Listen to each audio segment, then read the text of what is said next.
Let me see. All right, bet. All right, we is live now. Dills, what's good with you, my guy? How you doing today? Let me pop the chat out. Get everything in order how it's supposed to be. Real quick. Hey, this might be 8:03 start. Might be the closest to us starting on time that we've done in a long time. 8:03 start is the closest we've gotten to an on-time start in a while. Cause y'all know how. What is this on my shoulder? Lint. I am never, and I mean never on time. All right. Boom, boom, boom. Camera settings is all good. Hey, first like from Dills. Dills says good. How about you? I'm doing all right, Dills.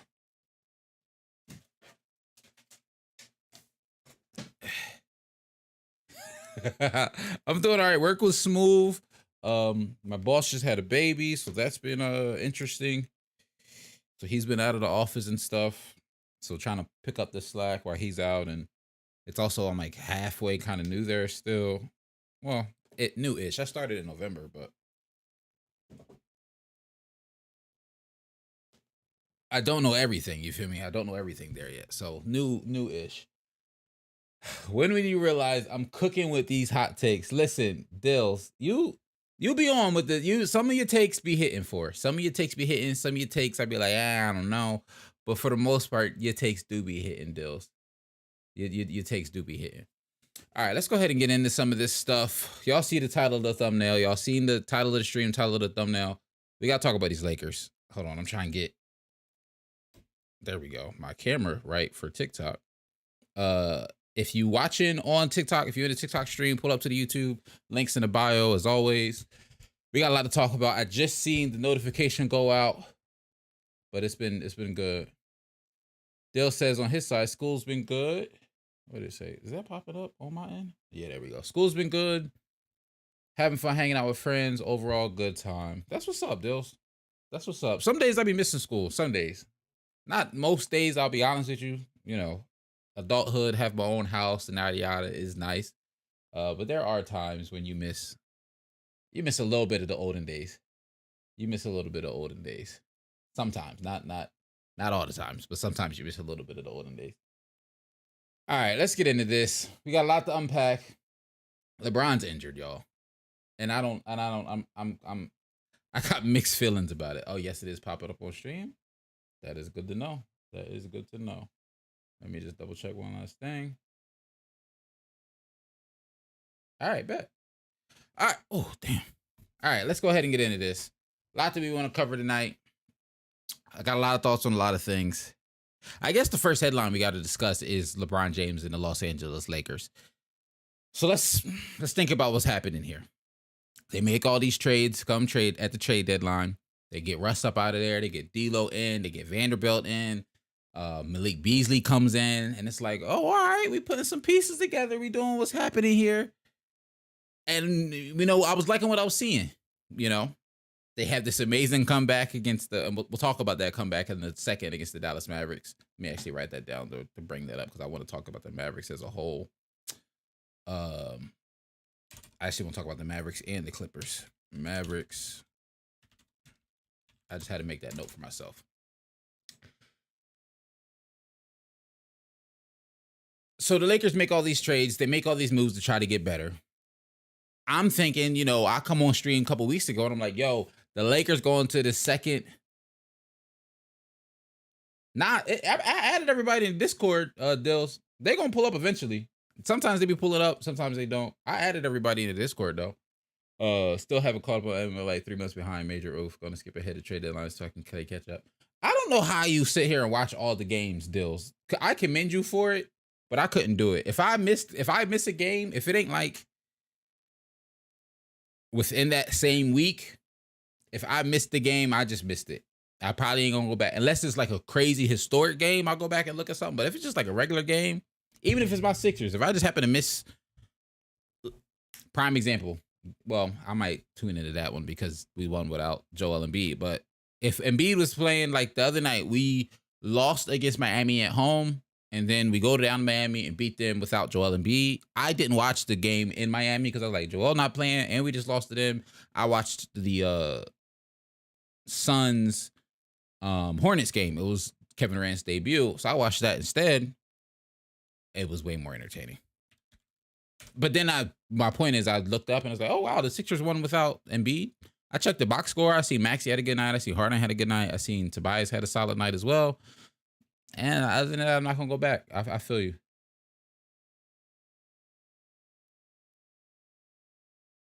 True. I mean, and that is true. I mean, I guess it's better than nothing. The 3-minute joint is better than nothing. But it's I just seen what Ninja Dill said. I got you, Dills. I got you. Boop boop boop. If I can find, where's the there it is. All right. Where are we at? LeBron James. So LeBron James and the Lakers are in a predicament. LeBron James is out. I have it up right here because I was very curious to see what the injury was. We're hearing some things. At first, I was like, when the injury, let me backtrack all the way. LeBron James and the Lakers are playing the Dallas Mavericks. Third quarter, LeBron goes down. He goes, I hear something pop. He looks like he's in a lot of pain. He actually finishes that game, but you see him. There was a clip that was going around him walking off the court at the end, and even I want to say it was walking after the locker room or walking out of the locker room, and he was still limping something crazy. So everybody was like, "Yo, what's going on? What's going to be the ramifications here?" Basically, right after we were saying LeBron James and the Lakers is back, that same week, because if that was Saturday or Sunday's game, we was live on Sunday.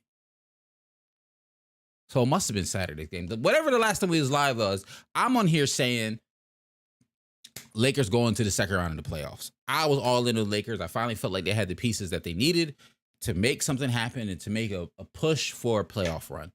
Then LeBron James goes down and is out with, from what I can tell now, it might be even longer than what we thought, because at first I thought it was reevaluated in 2 weeks, but now we're looking like maybe reevaluated in 3. And it's just, I don't have a lot of faith in the Lakers at this point. Hold on.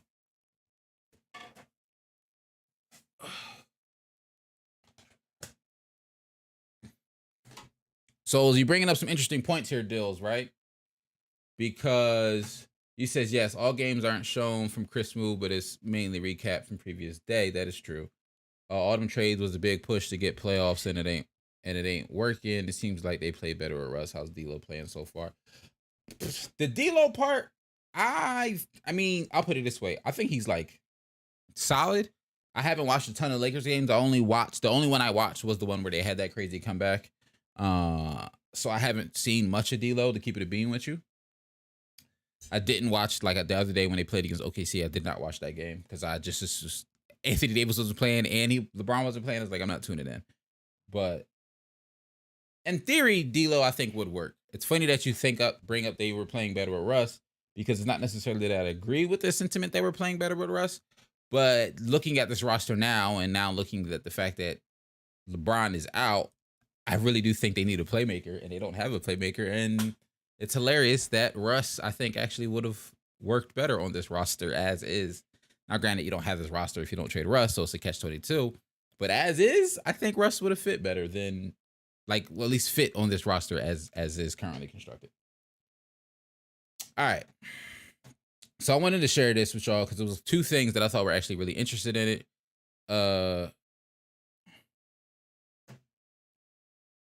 Caraway, appreciate you pulling up. How you doing, my guy? D'Lo seems like a good fit, much better fit than Russ, though. So where's the Malachi topic in the notes? It's in the notes. It is in the notes. Let's go, VR. Thanks for pulling up, y'all. All right. What were we talking about? So I wanted to go over this real quick. As we know, because the reason I'm going over this, or wanted to go over this, when we first heard about the injury, I was under an assumption, a lot of people were under an assumption, reevaluated in 2 weeks. Now we're saying reevaluated in 3 weeks as of 5 hours ago. This is from CBS Sports. What we have here, LeBron James expected reevaluated in 3 weeks after the team announced he has a tendon injury in his right foot. I know a lot of people were worried and wondering if it was going to be some sort of break or some sort of fracture or something like that because we heard LeBron say, I heard a pop. So everybody's like, whoa, what's that pop? Turns out it's a tendon injury in his right foot. It is previously reported that James will not require surgery on the injured foot. And this one I thought was very interesting. James's return could depend on where the Los Angeles Lakers are at in the standings after the 3-week checkpoint. Very similar to what year was that? I think that was a year before AD joined. So I guess the 2018-2019 season when LeBron went down with injury. And then it was at one point where he could have played, but they just shut him down for the rest of the season because the playoff hopes were dead. So I don't know. It's looking tough for the Lakers as is right now. So LeBron's out for 3 weeks. Anthony Davis didn't play last night or the other night, I'll say, against the OKC Thunder. From everything I can tell when I was looking at here, Malachi's better than LeBron held back Russ. That is hilarious. When I was looking here, Lakers hold Anthony Davis out for a foot injury and a win over the Thunder. Darvin Ham calls it a preliminary precaution to measure his Lakers coach Darvin Ham called it a preliminary measure during his pregame remarks with the Paycom at the Paycom Center. AD is frustrated. He wants to be out there, but also understands the process of us managing his foot the right way. It's just something we're monitoring that we want to be extra careful and cautious about. I was very curious to see, and yes, that OKC game was after a back-to-back. They just played the night before. So I'm like, okay, are we not playing players? I mean, not playing Anthony Davis when he's on the back-to-back? Because it's like, and it also makes me think and speaks to the fact, y'all know I'm a JJ Redick fan. If y'all don't know one thing about me from pulling up to the stream week after week is 2 shows I'm gonna bring up every week. Old Man in the 3 and the Mismatch. But JJ Redick recently on Old Man in the 3. A couple weeks ago, he had CJ McCollum on there. They did a live show down in New Orleans and he talked about load management. Then the other day, they just had Paul George on there. That episode actually just dropped today. They talked about load management. And in both cases, they talked about it's not necessarily just the players. They always talk about some of the players want to sit, the players want to sit, the players want to sit. But there are times when it's also teams sitting their guys to protect their assets, in Anthony Davis's case.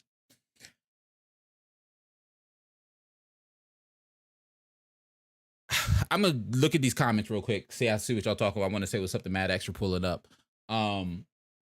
But I want to continue the thoughts on the Lakers real quick. Mad X, what's good with you? Thanks for pulling up to the stream.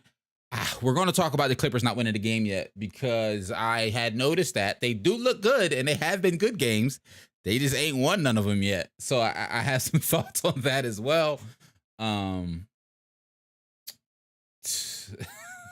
Malachi over the held Russ back. Whenever they put Russ on, they take everyone else off the court and he's just him versus the entire team.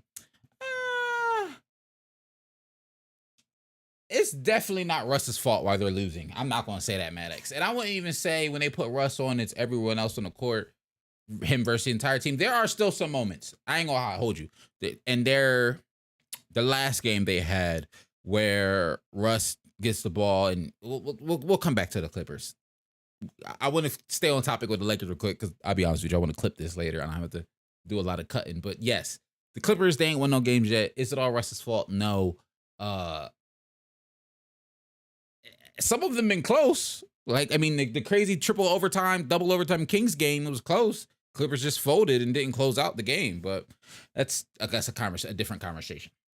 Back to the Lakers. So now I'm looking at the Lakers like, all right, I'm looking at this roster, and I was just looking at it here. Where did I have the roster saved? I swear I just was looking at the roster. No? Lakers roster. Here we go. So I'm looking at the Lakers roster, and I do like the roster. When you look at the roster, I like it. But if we're going to handle out Anthony Davis on back-to-backs, it's going to be a rough 3-week stretch. It's going to be a rough 3-week stretch. I don't know how many games the Lakers are going to win if they're not going to play Anthony Davis on back-to-backs over this 3-week stretch. Because when I look at their schedule, and mind you, 3 weeks from now is March 23rd. Shout out to the wifey. That's her birthday. But when I look at 3 weeks from now, without LeBron James, I don't know how many of these games are winnable. I'm not trying to be a hater. Y'all know me. That's not my style. I don't know how many of these games are winnable without LeBron James. And this is no hate to AD. I think AD can get you a couple of wins over to some of these teams. But a lot of these teams, they're in the mix with the Lakers, and without LeBron, I don't know if the Lakers have the talent to beat some of them.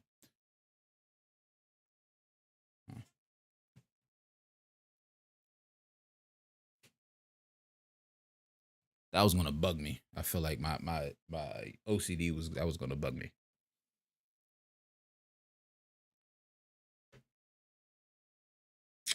So when I look at the rest of this schedule, they play the Timberwolves tomorrow night.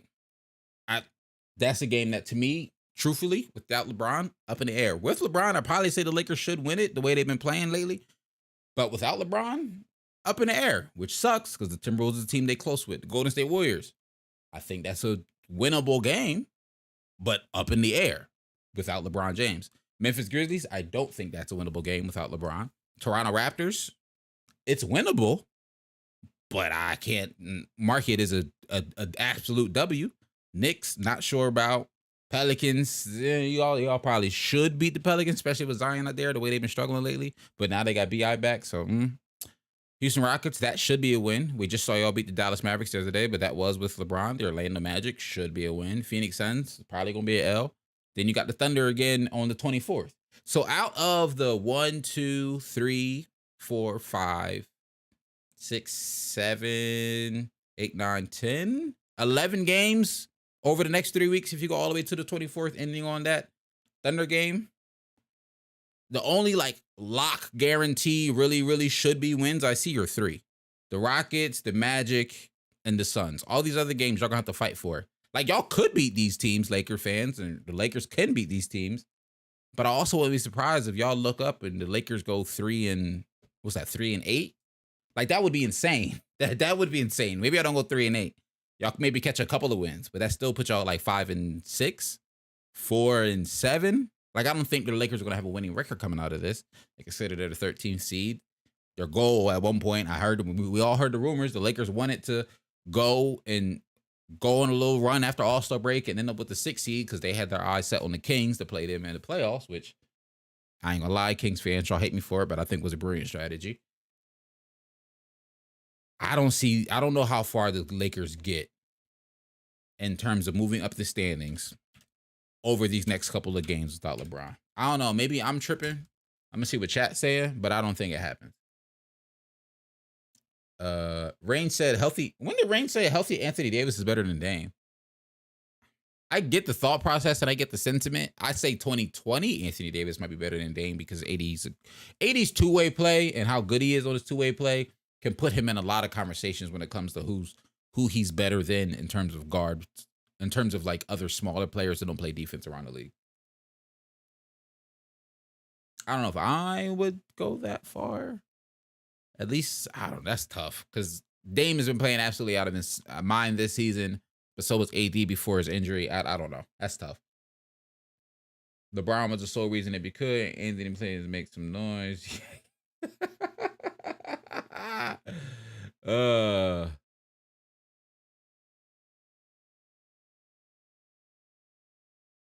80's top 2 big men of Lakers history. We gonna move past that one, Matt X. Yeah, the 4 seed and the 11 seed within 4. That's the other piece. That's what sucks about LeBron's injury, because there really was a world when you look at the Western Conference, when you look how the Western Conference is shaping up, there was a world where the Lakers could have moved up. There was a world they at least would have been play-in mix. That's where I was thinking. They was going to be in a play-in mix. I was on Xbox with my boys last night. They were saying the Lakers like could have been like the 4 or 5 seed if they were healthy. I don't know if they was going to move that much, but I see their vision, because when you really look at the numbers, there's only 4 game difference between the 4 seed and the 11 seed. So was it impossible? No. That I think it likely? Also no. But then when you're being real with yourself, all of these teams ain't playing well right now. The Clippers ain't lost 3 in a row. The Mavericks lost 3 in a row. They're 4 and 6 in their last 10. 4 and 6 in their last 10. Timberwolves is also 4 and 6 in their last 10. Jazz is 4 and 6 in their last 10. So this whole section right here of teams are just in a downward spiral, while the Lakers, if they had LeBron, was starting to put together some wins. I mean, it's not crazy. They're only 5 and 5 in their last 10. But the point here is, in theory, it wouldn't have been impossible for the Lakers to make a significant, and I'm going to put that in quotation marks, jump up the Western Conference standings. Without LeBron James, I don't have a lot of faith. Can the Lakers still make the play-in? Sure. Yeah, they could take the Pelican spot. Like that's the play in. Because I mean they right behind them. They only one game back behind the Pelicans. And off the top of my head, there's still not necessarily a timeline for Zion's return. So I don't know like when, if he's coming back, stuff like that. But it sucks. It sucks because that comeback against the Dallas Mavericks was beautiful. That comeback they had the other night against the Dallas Mavericks was insane. Coming back for 27 points with the win. That was like a statement win. Y'all saw what Jared Vanderbilt can do. I seen Lakers fans all over the place. I guess finally realizing how good of a defender Jared is.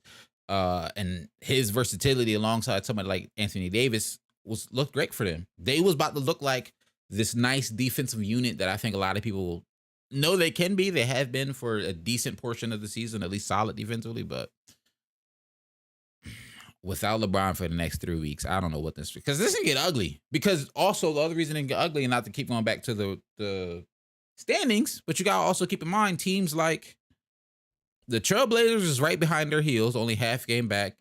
And as crazy as it sounds, if SGA was healthy, it's not like the Thunder is that far back behind him either. So with missing LeBron is huge for the Lakers. I don't know how far they go without him, but missing LeBron is huge.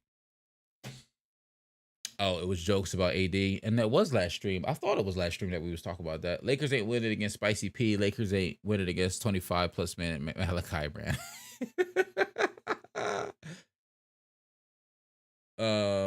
If AD plays in 3 games, they can make it happen.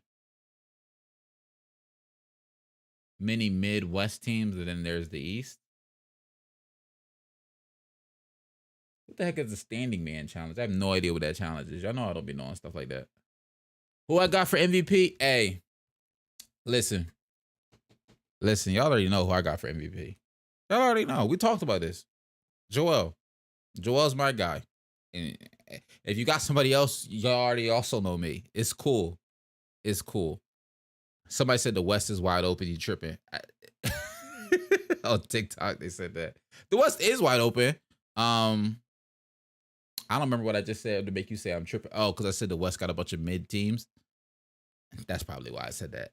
That's probably why you said that. Hey, Chris, I'm new. I saw your stuff on TikTok. Your takes are better than Stephen A's 10 out of 10. Appreciate you for pulling up, my guy. Definitely appreciate you for pulling up. What's good with you?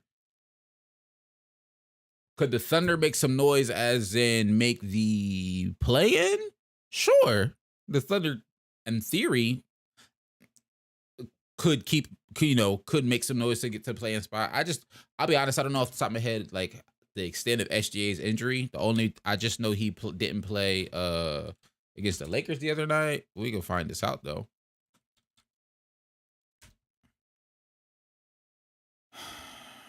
What injury does SGA have? SGA's missed the last 2 games, now going on 3 straight games, dealing with ankle soreness. So he's missed 3 in a row.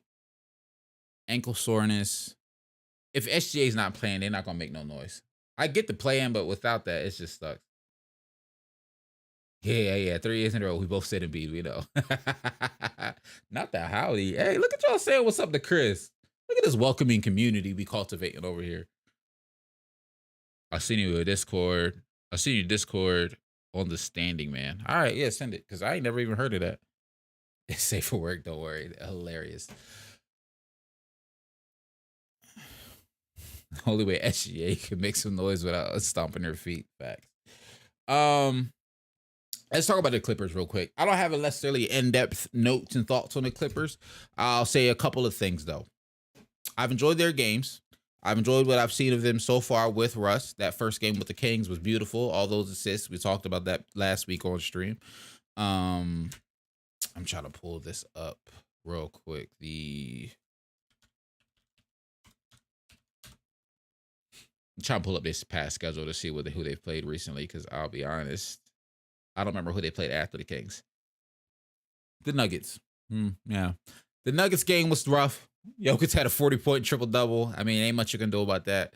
Then they lost again to the Clippers. I mean, the Timberwolves in another close game. So they've had 3 losses since Russ came back. But the reason why I'm not necessarily tripping all the way myself personally, Russ ain't had terrible games. what I was going to say earlier when we were talking about the Lakers. Russ did have that moment at the end of the Timberwolves game, I believe. I can't remember if it was the Timberwolves game or the Nuggets game where he got the ball on the right wing, kind of did a 10-second ISO, just dribbling out the shot clock, and then did a terrible, like, I can't remember if it was a mid-post fade or a pull-up around the free throw line. I just remember it was a jumper that was bad. A little bit of ill-advised shot down the stretch. I think that might come with some time, but to keep it a bean, that's also what you get with Russ. Like, those aren't going anywhere. I know we don't love when Russ be doing stuff like that. I know it's like, yo, you got Kawhi on your team pass the ball. You got Paul George on your team pass the ball. He's going to pass the ball a lot. He's going to set the table for a lot of people. He's proven that already. Like, he's been passing the ball. He's been getting assists, been getting other people involved. But he's also going to take some dumb shots. That's just who he is. And I don't think you're not going to get that. Also, shout out to Mason Plumlee. He been solid for them for the last couple of the games. He been solid. I ain't mad at it.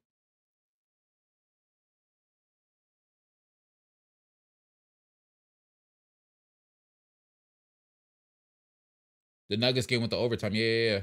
And they didn't even play Russ, even though they had 11 points in the third. Yeah, the Nuggets game did go to overtime. So I'm like, they're there. They're in these games. The Nuggets game was close. The Timberwolves game was close. And the Kings game was close. So is it suck that they 0-3? Yes. It does suck because we already talked about it. It's close out in the West. They're the 6th seed right now. Like, they need to string some wins together so they don't look up and the Mavericks or the Timberwolves or the Jazz, anybody end up overtaking them in the standings, because I think the Clippers are a good enough team that they should not have to be in the play-in. But you got to win games to do that. You got to close out games. And as of right now, that's where they're struggling. They're struggling to close out games. We talked about this kind of sort of at length in that Kings game, but that's the Clippers' main issue. They're in these games. They're playing well for 46 minutes out of a 48-minute game, but they're failing to close out some of these games.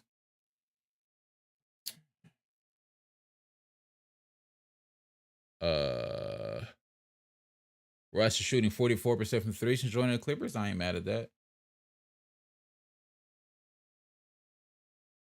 Plum go. Sleazy, what's good with you, my guy? Name 10 centers better than Mason Plumlee. Zubac. Wait. What is this?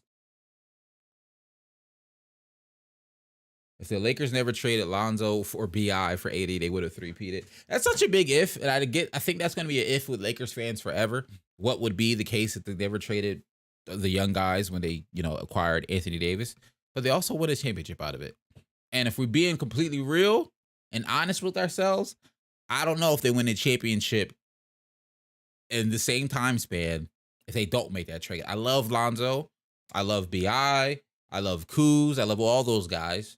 But, we see the situation Lonzo's in right now with his knee. Ain't playing. BI is hooping. Don't get me wrong there. BI is hooping. I don't know if BI and LeBron's play styles, or at least their position, is too similar for them to work together on the court. I guess that's a conversation for another day. But I don't know if the Lakers would have chipped if they had kept all those young guys. So I'm not mad. I know a lot of people are mad at the trade, and a lot of people are saying, though, the Lakers shipped off the young guys, ruined young guys' careers, yada, yada, yada. Do they win a chip with those young guys? I'll be honest, I don't think so. So I'm not tripping. Side note, the Sixers are up right now on the Mavs? Is that what you're telling me right now?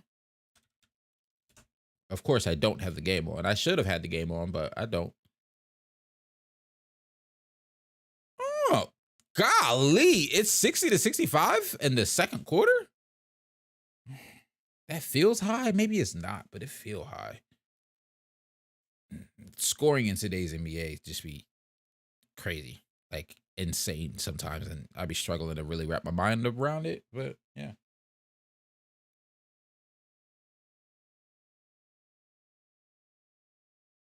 That's a good question. That's tough. They're not 10 centers. Hawk, learn how to math. Oh no, I wasn't right. I couldn't think of 10 that fast. Do I think LiAngelo could ever make it to the league? I think they had a shot at one point, but I don't know. I'll put it this way. I think he had a shot. I also don't think the Hornets are necessarily the team to make it work. Like, I think the Hornets just kind of were trying to give it a shot because LaMelo was already there. It was like, well, let's see if these guys can play together. But at this rate, no, I don't think LiAngelo is going to get an opportunity to get back into the league. Bro scared of the standing man challenge. All right, let me see. Let me see. What is this? What is the standing man challenge? This better be relevant to hoop because we got hoop. We got actual hoop notes to talk about VR. This better be relevant to hoop. That's all I got to say. What is this? Standing man, straight up. Being a target. Standing man challenge. I'm out here at Target. I don't know if I can hear this. I ain't shopping. I'm not being a pedestrian. I'm not being a target. I'm just standing. Straight up standing. Standing man challenge.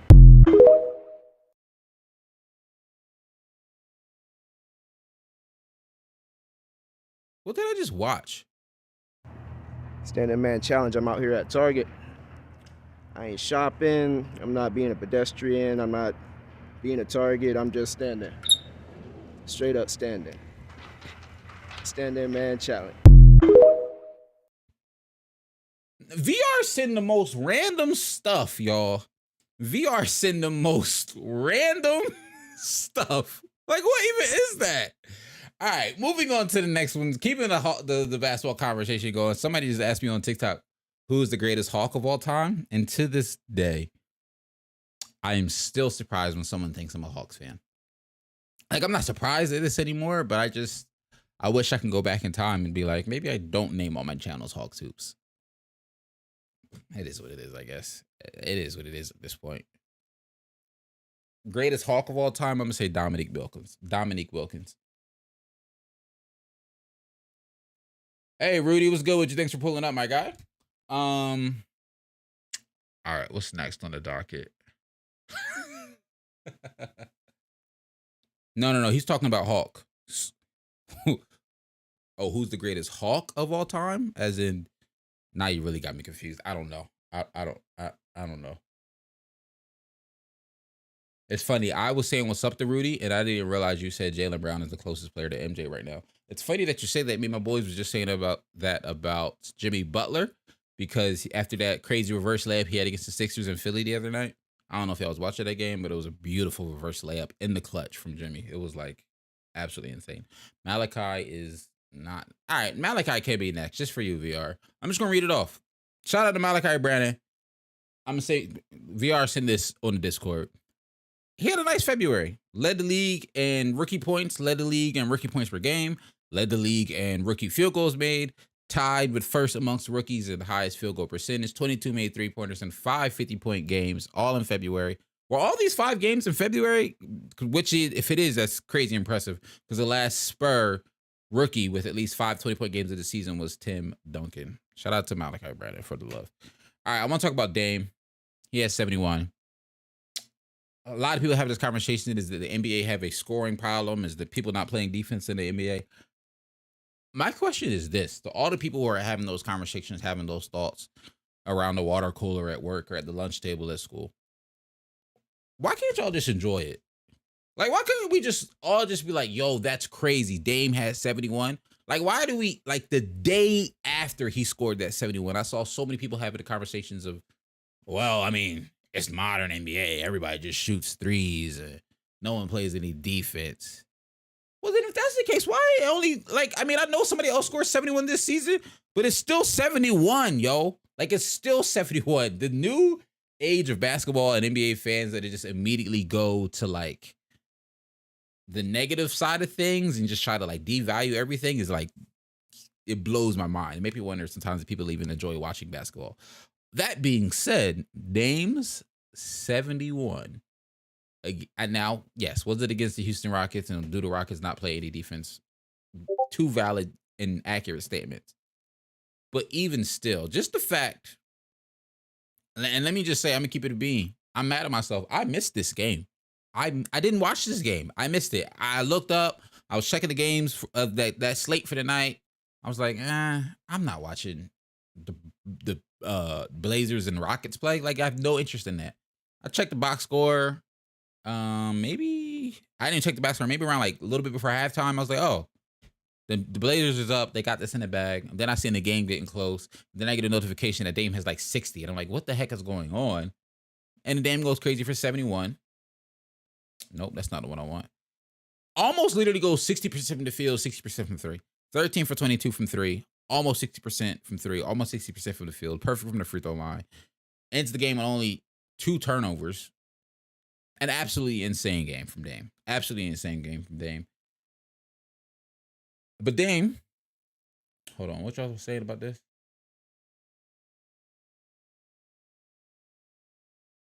That's crazy. This is crazy, Mad X. This is crazy. This is crazy. And you say, and you know what's wild? People, and I'm just going to pick on you, Mad X. I don't think you're really serious, but I just want to pick on you for this, just because you made the comment. People will say stuff like this. Well, it's just the Rockets. Anybody could do that if the Rockets, if they wanted to. If that was the case, more people would have done it. Like, and not even to try to be like, not specifically to you, Mad X, but just the mindset of like a lot of fans who have that mindset. Oh, it's just the Rockets. It's a trash team. That team didn't play no defense. They made them play the defense. If that was the case, somebody else would have, like, more people would have done it by now. And it's not the case.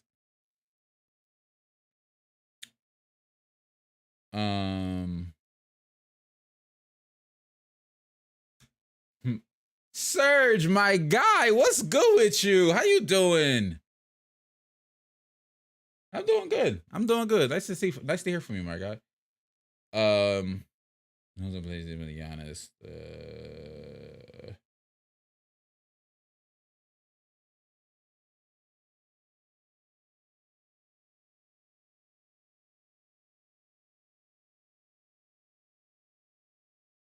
If you would have, no, I wouldn't. I ain't gonna lie. No. You don't trade Dame. And that's the other thing. I want to have this conversation with y'all because I'm very curious to see what y'all thoughts are. We're about to watch this little clip from the Point Forward podcast. Andre Iguodala and Turner. What is it? Evan Turner. They got a podcast, Point Forward. They've been doing it for the last couple of years, but they just had Dame on it the other night, and one of the 2 pieces kind of sort of went viral recently. One was like Dame once again talking about someone not running from the grind. Like, it also said, yo, don't let me win a championship because if I do win a championship, which I loved, he was like, which I'm also like, yes, Dame, if Dame wins a championship, he has every right to talk as much smack as he wants to everybody. And I don't care if it'll just be one, but it'll be one in the city that he built, basically, on the team that was his from the start. Do I think it'll happen? To be honest, no. I don't think Dame's going to chip, but I also don't think the Blazers trade Dame. I think the Blazers just got to be like, hey, Dame's our guy, and you just ride it out. You ride it off into the sunset, and then when Dame finally retires, you tank for a couple of years, and you just say, you know what? We had an amazing run, and then we just rebuild from there. Like, you don't, at this point, you don't trade Dame. Especially not for Wemby. You just don't.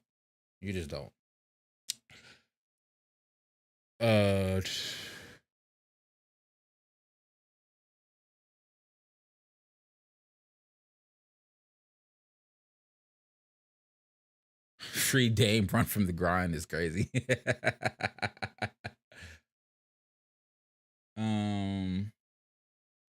I mean, you can call Jeremy Grant his co-star. Dame doesn't have a co-star. Jeremy Grant's a great player. Like, he's a great role player, but Dame doesn't have a co-star, which is cool.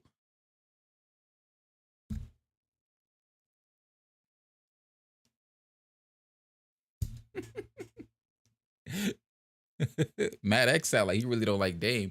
Dame hasn't done a single thing in his career. Hey, Dame did enough. Dame not eliminated my Thunder. He's been in the Western Conference Finals twice. He's eliminated my Thunder with a game-winning walk-off 3-pointer in Game 7. He's eliminated also eliminated the Rockets on a game-winning 3-pointer walk-off at a buzzer beater. Like, Dame's had playoff success. Has he won a chip? No. Has he been to the finals? No. But he's been to the Western Conference Finals a couple times. He's had some, he's had the same amount of playoff success as Jokic. I'll put it to you that way. Like, has he won an MVP? No, but I mean, it's not like Dame hasn't done anything. And it's also not like, at least I'll put it this way, to me, it's not like the Blazers have ever had a roster where people were like, okay, they're really title contenders now. Whenever people were talking about the Blazers when it comes to the opportunity to potentially win a championship over the last 3-4 years, it's always just been because Dame is Dame. And it's like, well, I mean, the roster is okay. CJ's, he might surprise us this year. Nurkic might be healthy this year. That's always been the conversations. And it's just, well, I mean, you get him in the playoffs. Dame is Dame. He might make something happen. But it's never, at least to me, been like an actual expectation for the Blazers to win a championship. They just don't have the roster, which is fine. Oh, it was one Western Conference? I thought it was two, but it might just be one. No, Jokic has won MVPs. I said that, but my point is simply I don't know. To say Dame ain't done nothing ever just sound crazy to me. It's giving hater vibes. I hate Dame even though he's my favorite player. I don't know why you hate Dame. I ain't gonna lie. But two things I did want to talk about Dame since we're here. We talked about this. He was on the Point Forward podcast. This clip had been going around afterwards of the conversation of, is Dame the second greatest shooter of all time? I think he got a solid argument about it. Me and my boys was talking about it on Xbox the other night. They were saying no. They were saying Clay. Respectable. I'm not mad at that. Pick it off. For real. I think it's a conversation. But I like the Dame's explanation, so I just wanted to share it with y'all. What it is for me. I saw an article the other day. You ranked yourself as the second best shooter of all time, which is, I was talking to Dre the other day. I'm like, bro, I'm not going to lie. Put them next to each other. I can't really see him missing. And then I can't see 30 missing either. Man. So it's just a draw. I give it to Steph every day. You know what I'm saying? Yeah. Like, it haunts my sleep. The percentage, like, I feel like Steph is the only player that shoots the type of threes that I shoot. Yeah. Facts. You know what I mean? Like, and the way that they play, that he gets a lot more catch and shoots. But, like, I think Steph is the greatest shooter of all time. Like, by the numbers, by how many he's made, by the way his jumper looks, 90, the quality 50, 40, of the shots that he makes, like, I don't think is up for debate. Yeah. But I do think that he's the only player that shoots the type of threes that I shoot. Like, I've never been a player that gets quality three-point opportunities. It's always off the dribble. It's always contested. It's deep off the dribble, you know, they tough threes, you know. Yeah. So to make the amount that I've made and to make it at the clip that I make it at for how tough they are, I do think I am. Like, I think is people like Clay, you know, Ray Allen, the Mark Prices, you know, it's like the dudes that really got jumper. That's like I feel like James Harden, because his is off the dribble, you know. But I mean, like, when you talk about coming into it left-right, coming into it right-left, coming into it off the hop, fading to the left, fading to the right, off the dribble, catch and shoot. Like, when you consider all of those things, like, I'm in the conversation for number 2. That's right. I ain't mad at him for saying that. And I don't think I really thought about it like that before this. I'm going to keep it a bean. It's not like I was in, you know, out here championing for Dame as the second best shooter of all time and stuff like that. Because I'll be honest, I haven't. But when I really think about it, when I really break it down, one of the things that we've been saying about Dame for the last 3-4 seasons is, especially like the last 2-3, Dame is the closest person to Steph in terms of the type of shots, type of three-pointers you take, the distance that they take them from, the difficulty of the shots that they take them. Dame takes Steph range threes. Like, he's one of the few people who consistently takes those threes, who consistently makes those threes. And it's not the exact same, but to Dame's point, if we just charted all the threes, I would say Dame probably takes more difficult threes than Steph. And that's just because of how the two offenses are run on their system. Dame ain't getting run off ball, off of screens and stuff like that. That's just how Steph plays. He's really, really good at off ball stuff. So he's able to get every now and then some couple of just really good looks off of a catch and shoot situations. Dame don't get that. So I don't know if I'm ready to say, like, personally, if he's the second best shooter of all time, but I get it. And I'm not jumping to say no. If you got Clay, if you got Ray, if you got Reggie, that's cool. But I think Dame's right there in that conversation for me. And give me, like, sometime next year, I might say he's the second best shooter of all time. I'm not necessarily sure, though.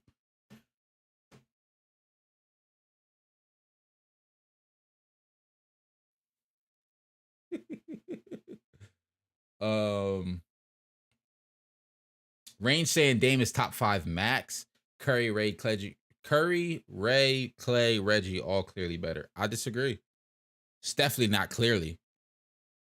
Only person that's quote unquote clearly better is Curry. Because I don't know if Ray, Clay, or Reggie are making the threes that Dame makes. The type of threes that Dame makes. Dame can make all the threes that they make. All the catch and shoot situations, Dame can do that. I don't know. Reggie a little bit better. I've seen Reggie off the dribble a lot more. Like, he was the star for those Pacers teams. He wasn't just a catch and shoot guy. Clay, yes, we know Clay got some shot making ability. We know Clay got the work in the post. But a lot of Clay stuff, it ain't a dribble package into a shot. He might do a dribble or two, but it ain't a dribble package into your shot, you know.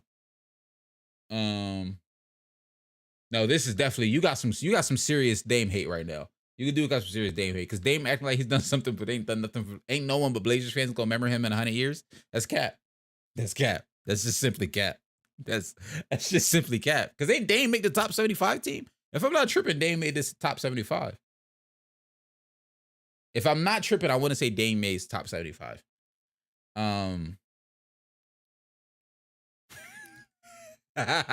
Range, that's an excellent question. Wait, Hawk, is it true that they're just resting Ben Simmons for the rest of the year? I feel like I saw that, but I don't know if it's true. I also feel like I saw that. Also don't know if it's true. So let's just Google Ben Simmons and type in news and see what happens. Because I also feel like I saw that. And I don't know if it was real or from Yahoo Sports. Sham saying Brooklyn Nets are hopeful Ben Simmons returns soon. This was today. This is written Thursday, March 2nd. Can y'all even read this? Let me see this. Boom. Boom. So Shams, Brooklyn Nets are hopeful that Ben Simmons returns soon. Brooklyn are hopeful returns from his left knee injury soon, according to Shams. Missed the past 4 games with injury.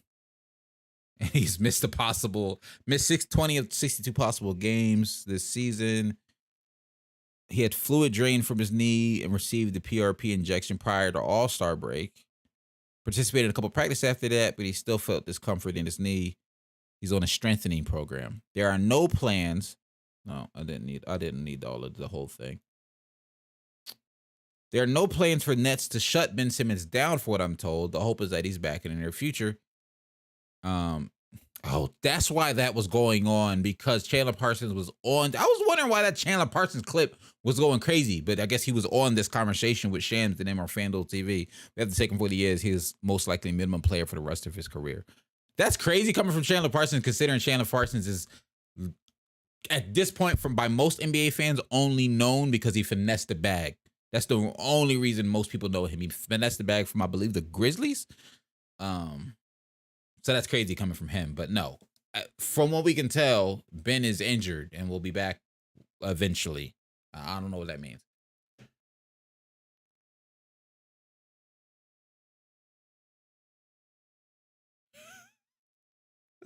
Because I enjoy riding is crazy.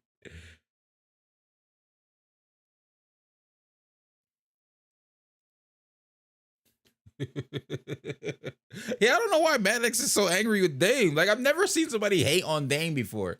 Like, Dame, the only hate people usually give to Dame is the fact that he won't leave. Like, he won't decide to just go somewhere. It's very rare that I see somebody be like, no, I really just don't like Dame as a player. That's very surprising to me. What else is next here on the docket? How long have we been live for already? Oh, already 47 minutes. All right, that's not bad. Kevin Durant to the Suns. So Kevin Durant had his debut against the Hornets. Was that just last night? The night before? Sometime this week. Earlier this week, Kevin Durant has his debut with the Phoenix Suns against the Charlotte Hornets. It was probably the last time I will tune into a Hornets game this season. And it was the first Hornets game I probably tuned in at least 3 weeks. Without LaMelo, ain't no point in watching the Hornets. I tuned in for this game. I liked what I saw from KD. Outside of the offense, we know that's going to be there. His first shot was a 3. I love that his first shot came after a block. It was beautiful. It was a 3. It was cash. He hit it. Booker passes to him across court, literally turns around immediately, throws the 3 in the sky. He knows his cash. Kevin Durant's going to fit into the offense. I don't think that's a worry there. And in their first game, they looked good. I ain't going to hold you. Everybody was on Twitter going like, oh, this Suns team is amazing. I actually saw somebody tweet, is this Suns team better than the KD Warriors? And I'm like, yo, let's calm down. Like, let's calm down and really think about this. It was against the Hawks. It was against the Hornets. No one really cares about the Hornets, especially without LaMelo Ball. Like, I was looking at a team like, yo, what do they even do on offense if LaMelo's out there? Like, Terry Rozier's orchestrating offense there? Like, nasty stuff going on in Charlotte. But shout out to the Suns. They got their guy in Kevin Durant. And that one game, it looked good. I know one of the biggest concerns, and still one of my biggest concerns about the Kevin Durant addition, is they're going to miss Mikal Bridges' defense as that on-ball point of attack the guy to stop the ball, defender, they're going to miss that. Kevin Durant is not a slouch defensively. He's not necessarily like the point of attack, get a stop guy, but he's a solid help defender. He was that way in Brooklyn, him and Nick Claxton. For some reason, I follow a lot of Brooklyn Nets fans, so I heard a lot about the defensive impact that KD had on Brooklyn this season.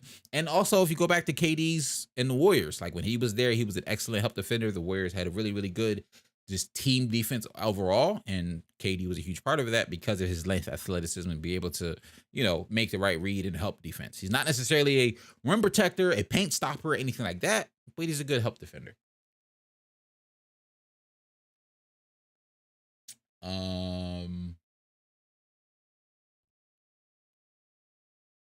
If we talking, is this the shooter conversation?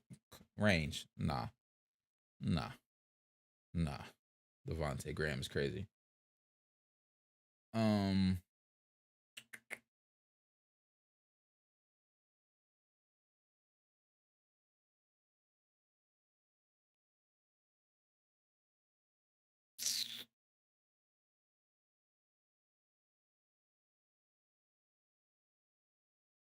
I get not liking KD, but not liking Dame. I've never met someone who just doesn't like Dame's game. I've never met. It's like mind-boggling to me right now.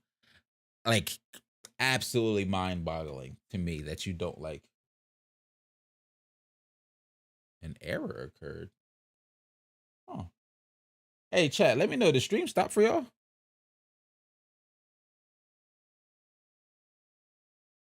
I'm getting a weird error on my end, so I just want to make sure. Y'all all right?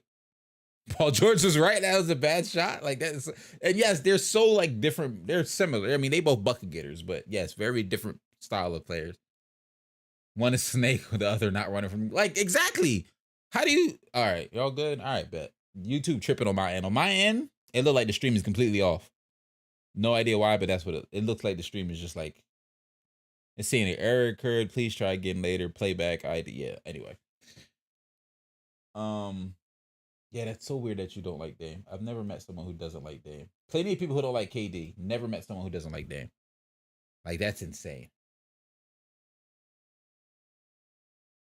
Yo, if I hate KD and Dame,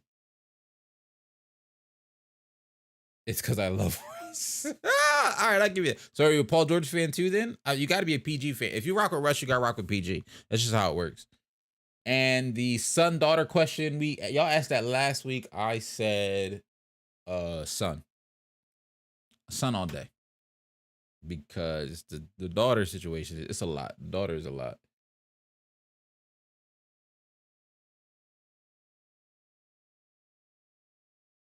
The daughter is a lot. All right. Now that is wild. VR, you be wild in VR. It took me a second to even like realize what you were saying at first. I was like, what does that even mean? I'm not clicking on it. I'm not clicking on that one to get to the stream. You're wilding. You love Russ, PG, and Kawhi because I'm an OG Thunder fan and Canadian. You lost me at Kawhi. I don't hate Kawhi, but I don't love Kawhi. I don't love Kawhi, but that's also because I'm a Sixers fan. I'm so obsessed with Clippers seeing him and saying, like, wow, that is, whoo, Jesus. Okay. You know what, Range? Let's talk about this. Let's talk about it because I wanted to talk about the Ja Morant situation. So Ja, if you don't know, and it wasn't in my notes, so if I'm a little foggy on it, forgive me. If you don't know, Bleacher Report, everybody. I saw Bleacher Report posts. I want to say even like an ESPN post. I saw so many posts on social talking about this alleged brandishing of a firearm. We'll put it that way. I don't know what you know what I mean? TOS, you feel me? This reporting came out as if like that this happened this week. Like everybody was talking about it. Like it literally just happened this week. So I'm like, all right, let me go in and pull like let me just Google a quick Google. Like I just Googled it. A very, very fast Google because I'm like, this story sounds familiar in the back of my head. Bro, yo, this happened in October. It was either October or December. This happened in October. Like, it was October 7th that this was reported. to the police in that area. Like the situation was reported on October 7th to the police. It was then dismissed by the DA, the district attorney of that area, to not charge Ja with anything, to not make it a case, to just drop all of it. It was dismissed October 27th, 23rd, I want to say. Within a month, it was dismissed. Within the same month, it was dismissed. Turns out, we find out that it's alleged that this might have been a money grab from the mom. She's done something similar like this before. There's also alleged that the boy was also like threatening Ja, said he was going to come back and light it up like fireworks, talking a reference to his home. A whole lot was going on back and forth on both sides. And the case was dismissed. But you know what the headline just was? Ja Morant attacked a 17-year-old and threatened him with a firearm. Like,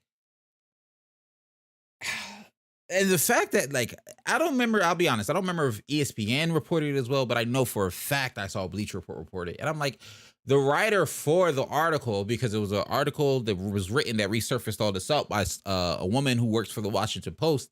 And I'm like, lady, why did you decide today of all days to write this? March 1st is the one day. It was actually just yesterday, because I specifically remember joking to my guys, like, dags, Black History Month over, and now y'all doing this, trying to take down a king, you feel me?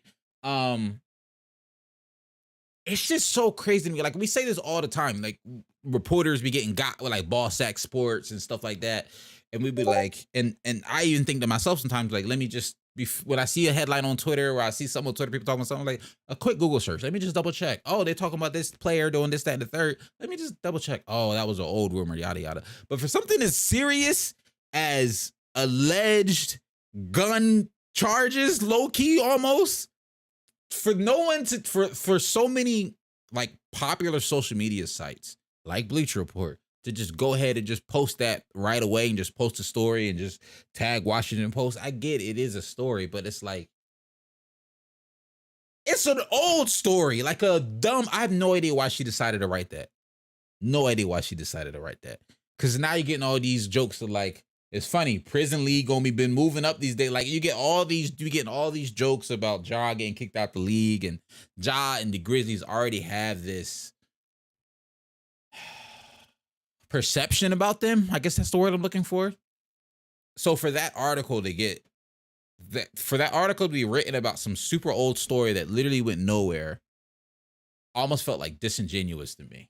Like it felt like bad reporting to me. And it might just be me thinking too deep into this. Like it's just another reporter. It's not that deep. Not all reporters are like OD truthful and stuff like that. But it just felt like a story that was only written for the sole purpose of trying to ruin Ja's image, because in the story, and also it was funny, you had to be a paying member to the Washington Post to read the whole thing. Because I was like, all right, let me give the woman the benefit of the doubt. Maybe she got some more news in there, because after I did some research and found out it was an old story, I was like, well, maybe she has a better spin on it, like has some more information.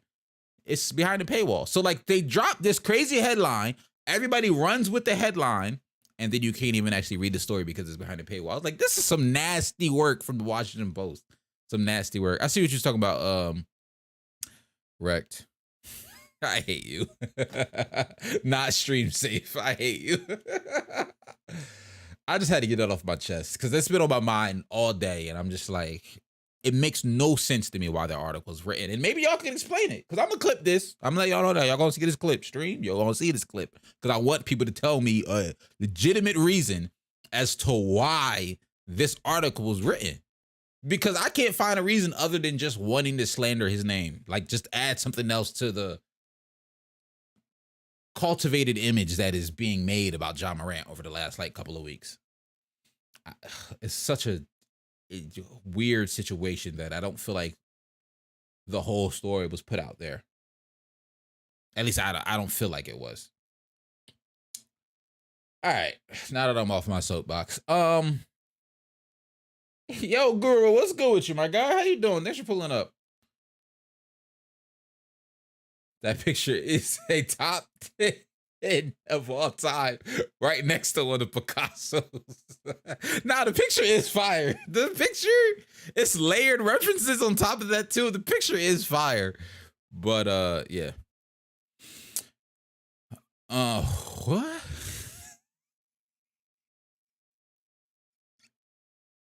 Yo, TikTok comments be crazy. I'm not gonna read that out loud, but TikTok comments also be crazy. TikTok comments might be worse than YouTube comments sometimes. Continuing on, I want to talk about Harden to Houston, and then I think we might be out of here. I mainly want to talk about get my Lakers thoughts off. Actually, I did want to talk about the Clippers. Let's talk about the Clippers real quick. Oh no, we did say that they ain't won nothing yet. The Mavericks also haven't been winning that much. The the Kyrie and Lucas pairing, beautiful offensively, absolutely gorgeous offensively. Defensively, it's bad. It is really bad. They already were like a bad team defensively. No, I don't want any VR. I'm good. That's funny that you mentioned that. Yeah, they already were. The Mavericks already weren't like an amazing team defensively. I can tell you right now off the top of my head. But it's just like it's too easy to hunt. Like having Kyrie and Luka on your team, it's too easy to hunt. Like in a lot of situations, teams that have subpar defenders, you think of Luka with the Mavs. You think of Steph Curry. You think of Harden a couple years ago, especially with them Houston Rockets teams. Like you think of instances where Kyrie with the Nets. You can think of teams and instances like that where teams like might have a guard who's phenomenal on offense and just not good defensively, and it's easier to try to hide them, throw them on the corner man, stuff like that. But when you trade, now you have two of those types of guys, and you trade away your own ball like stopper and Dorian Finney-Smith. It's just ugly defense for the Mavs. I mean, the offense is beautiful. It's gotten even better than it was before. They're 6th in terms of offensive rating, but they're 23rd in defensive rating, and they're 12th in net rating. So, like, that's my frustration with the Mavericks. The offense is great. The defense is horrendous, and I'm very curious to see what it looks like in the postseason, because in the postseason, teams are going to hunt them. Teams are going to put them in the pick and roll. They're going to be like, no, I want Kyrie this turn. I want Luka this turn. Like, guards and big wings are going to hunt them in the pick and roll. Jason Kidd's going to have a lot on his plate in terms of finding out a defensive scheme. But also in the same breath, as I say, Jason Kidd's going to have a lot on this plate. I'm worried about what Jason Kidd is going to do defensively, because recently Jason Kidd saying, "Well, I'm not America." It was the game. They blew the 27-point lead to the Lakers, and then after the game, Kidd goes, "Well, I'm not out there on the court. I don't have all the answers. I'm not a miracle worker, basically." And it's like, well, you're supposed to have some of the answers. You the coach. Like, they looking to you for answers.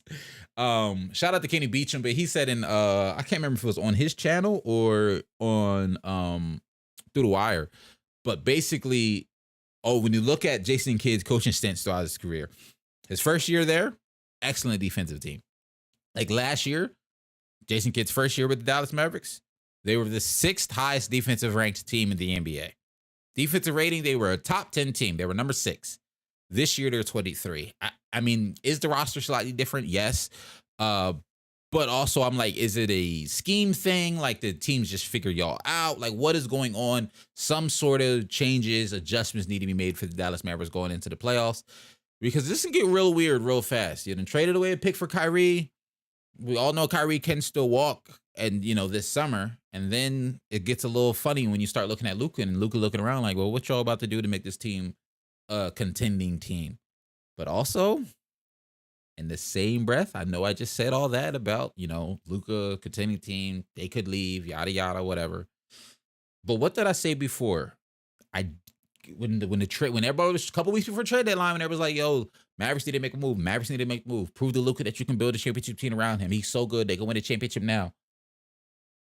But it's also like, he's only 24. He's still young.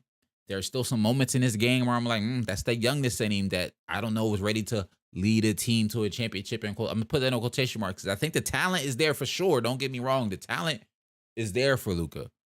But I don't know if the leadership mentality, all those other intangibles that come with leading a team to a championship is there yet. I'm not saying they can't be. I'm just saying I don't know if they're there yet, because he's also 24 years old. It was funny because we're talking the moments when, I want to say once again in that Lakers game, Luka didn't get a call he wanted. He didn't get back on defense. The Lakers end up scoring the 3, and then he gets the tech. So it turns into a 4-point play and possession for the Lakers. So just little things like that. And am I picking on Luka? It might feel like that. And if it is what it is. Because I'm sure you can probably find 12 examples of, if, Joel Embiid doing something similar, or maybe an example of Giannis, complaining to a ref. Like, I'm sure you can find examples of all this stuff. My only point was, and I'm starting to still stand on it, because just in this very small sample size in these couple of games, I'm like, okay, it's moments when the offense looks good, but I can also see like some holes here. I kept saying, I don't know if this was too much too fast. That's all. I don't know if the Mavericks necessarily needed to try to build a championship team right now around a dude that's only 24. When we say all the time in NBA fandom, in the NBA world, guys into their prime and, get to that moment where they can thinking about winning the championship and start to really have the pressure to win a championship when they turn 26, 27 years old. LeBron, Giannis, they was 27, y'all. Like, that's 27, 28 years old. Like, I feel like as a fandom in the NBA, we've collectively agreed 27, 28 is when a guy enters his prime. And Luka's 24. So did the Mavs make this move 3 years early? Only time will tell. Like, who knows? But it's just in the back of my head, there's this nagging feeling of like, did we trade away this draft pick for nothing? That's all. Sample size, VR. Sample size.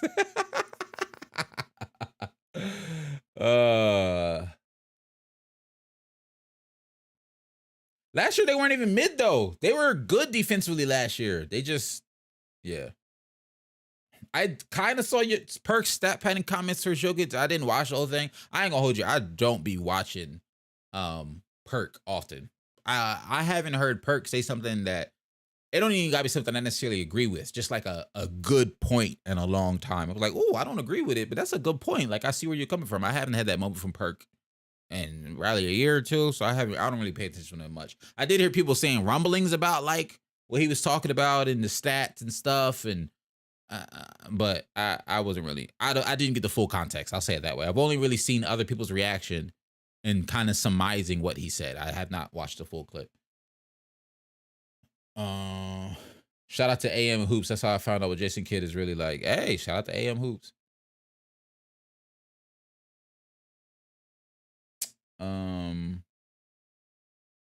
What about Jaden Ivey's timeout? I will say I probably missed that. I ain't gonna lie. Jaden Ivey, my favorite rookie.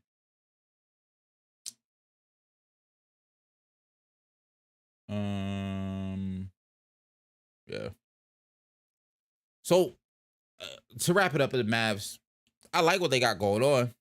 I think in theory, like it's a really, really cool idea. I just don't know with 20 some odd games left if it's enough time to even make this work. That's all. And I don't know if it was too fast to make that move. I still like, and I'll be happy if I'm wrong. Like, it's one of them things is I'll be happy if I'm wrong, but also I'm like, did you make this move to try to build a championship team around a 24-year-old too early? Or was this just to be like, hey, we are willing to make a move to put a piece around you? Like, I don't know. The move in 2K world is nice. You boot up 2K with the Mavs, Luka and Kyrie together, nice. In real life, I don't know. That's all. Last thing before we get up out of here, unless y'all got something else, I just want to talk about Harden and Houston real quick. I was reading an Athletic article. We're not gonna go through the whole thing, and I want to say it was a good little piece. They put this nice little feature piece. James Harden, the Houston Rockets, and an undeniable bond that refuses to go away. When I saw that, I was like, from Sam Amick and Kelly Eco, came out yesterday. Really good article. If you have I don't know if this is behind the Athletics paywall or not. If I'd be paying for the Athletics, so I don't know if it's behind the paywall or not. But pretty good article, basically giving a nice little rundown of why these rumors are coming up, what it actually looks like. Talking about Harden's, how much he did love Houston, his ties to Houston, owns some restaurants down there. He's a part owner for one of their professional sports teams down there. I can't remember which one. I ain't gonna lie to you. They made it make sense basketball wise, because one of the biggest issues I had with hearing all these rumors, I was like, yes, Maddox, why would he go back if he's not retiring, unless he's retiring? Because I'm like, what in the world is the reason for him to go back to be with the worst team in basketball right now? And they're saying basketball wise, it could be akin or similar to something like when CP3 first got to Phoenix, where it was like, okay, we see the potential in Phoenix. They've been a team that's been bad for all these years, haven't made the playoffs. They did, go on that nice little bubble run, 8-0 in the bubble, and then he joins them, and they are where they are now. But so they made it a comparison to that situation. Also talking about how what we've been saying on here on the stream for the last couple of weeks and months, really, that the Rockets need a playmaker, that the guys who they have at the point, the young guards, Jalen Green, Kevin Porter Jr., they're not point guards. Like, they need a point guard. They need a distributor. Harden's one of the best in the league at that. Basketball-wise, they were trying to make it make sense. I still don't love it basketball-wise, but they were like, Harden is the longest city he's been in his professional career. He's talking about his family's there, his kids, his family's there. I don't think he mentioned his kids is there, but he said his family is there. He has a very popular restaurant in Houston. We all know he liked the nightlife in Houston. Houston also was a team that was like, yo, you live the nightlife, you enjoy this life of a superstar, just show up every night and drop 30. They had that nice little relationship there, warm weather, yada, yada. But then they ended it off with, at the same time, Harden in Philly, staying in Philly makes sense. Is one of his best chances at this stage of his career to probably have an opportunity for a championship, and the opportunity to, Sixers fans aren't going to like me when I say this, but a chance to get paid the most. Sixers have a lot of money they can pay him this offseason, and I ain't going to hold you. I don't know how I feel about it yet, but I'm also like, yo, give this man the bag, because if Harden leaves Philly, just call me and check up on him. That's all I'm gonna say. If Harden leaves Philly, call me and check up on me, because I'm probably not gonna be okay. So yeah, there's this world where it might happen. If you want me to, my honest opinion, I don't think Harden's going to Houston. I think this is more of a marketing ploy to be like, yo, Philly, like, I really like Houston. Houston loves me. Like, let's talk money. What can we do to make this work? I think Daryl Morey throws a bag at Harden, and he decides to stay a Sixer and probably finish out his career here, or at least the last remnants of his prime that we're getting.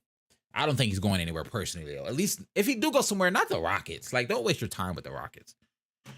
Wemby, Harden, and Jalen Green would be wild.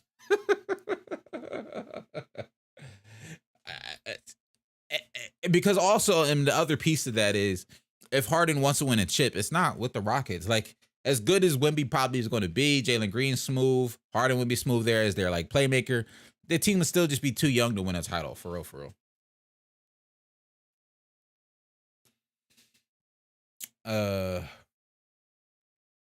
No, I'm saying the bubble, as in, I know CP was on the Thunder when he was in the bubble. I'm saying they were comparing Harden going to the Rockets just like Phoenix with Chris Paul going there. Like, the Phoenix was a bad team, ain't made the playoffs in years.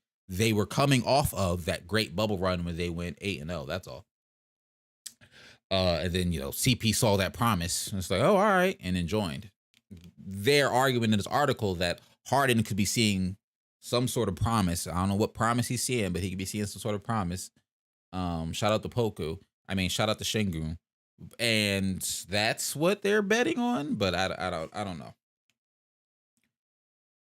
His farewell tour could be on the Rockets, I guess, and the owner, they also talked about it like there was this unwritten understanding between Harden and the owner that if Harden ever wants to come back, he was like, there's always a place here. You can always come back. We'll welcome you with open arms. And I completely do believe that the city of Houston would welcome Harden back with open arms. The fans, the organization, like the city itself would definitely welcome him back. He, you know what I mean? Houston is Harden, and Harden is Houston. Like, if Harden stayed there for the rest of his career, it's not the exact same, because Houston does have chips back when they're from their Hakeem days. You know what I'm saying? But it would be a very similar vibe, and like how much they rock with him, like Portland rock with Dame. Like, that's the type of legacy, I'm putting in quotation marks, Harden was building in Houston. 113. All right, y'all. I ain't got much else to talk about. We was just live on Sunday, so it's not like that much happened between then, today, and last week. I doubt we'll go live this weekend. Probably not, but maybe something early next week. Maybe this weekend if something crazy happens. I like this, though. It was just a random live. Not necessarily on a Wednesday like we used to, but we technically had 2 lives in the same week. But we're not doing the standing man challenge. You know when I'm gonna stand up? When I turn off the stream. That's when we're gonna stand up. Not the eyes. Not the eyes. But all right, y'all. This has been fun. I'll catch y'all in the next one. I'm out. Rudy Gay, you crazy. It do look a little crazy right now, but it needs a brush. I'll catch y'all next one. I'm out. Peace. Boop. End on the tickety tock. And end on. Boop. Boop. Boop.